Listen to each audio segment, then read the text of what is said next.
નમસ્કાર દર્શક મિત્રો, હું જપન શાહ, કાનમ એક્સપ્રેસ ન્યૂઝમાં આપનું સ્વાગત છે. જોઈએ આજના મુખ્ય અને મહત્વના સમાચાર. હોળી ધૂળેટીના પર્વ નિમિત્તે ધારી એસટી વિભાગ દ્વારા એક્સ્ટ્રા બસો દોડાવવામાં આવશે. તારીખ 27મી ફેબ્રુઆરીથી 2 માર્ચ સુધી એક્સ્ટ્રા બસોનું સંચાલન કરાશે. દાહોદ, ગોધરા, જાલોદ, ફતેપુર, પંચમહાલ તરફની એક્સ્ટ્રા બસો દોડાવવામાં આવશે. એસટી આપના દ્વારા અનુસાર ગ્રુપ બુકિંગ કરાવે છે તો તમને ગામડા સુધી એસટી બસ લઈ જશે. હોળી ધૂળેટીના પર્વ નિમિત્તે કામ અર્થે આવેલ શ્રમિકો વતન પર જતા હોય છે, ત્યારે શ્રમિકો પોતાના વતન જઈ તહેવારો ઉજવી શકે તે માટે એક્સ્ટ્રા બસો દોડાવવામાં આવશે. ધારી એસટી બસ સ્ટેશન ખાતે ઓનલાઈન એડવાન્સ બુકિંગ કરાવી શકાશે. રિપોર્ટર બટોક સોલંકી.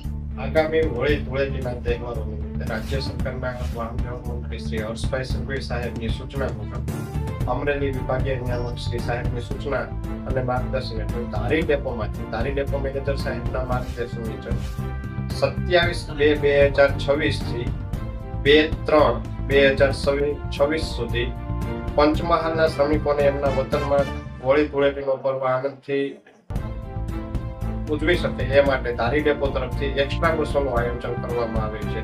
જે પ્રમાણે પ્રવાસી મુસાફરોનું આગમન થશે તે પ્રમાણે ધારી ડેપોમાંથી જરૂરિયાત મુજબ 1 થી 3 બસો સુધીની વ્યવસ્થા કરવામાં આવી છે. જ્યારે જેટલી બસોની જરૂર પડશે ત્યારે એ બસો એ પ્રમાણે એક્સ્ટ્રા દોડાવવામાં આવશે.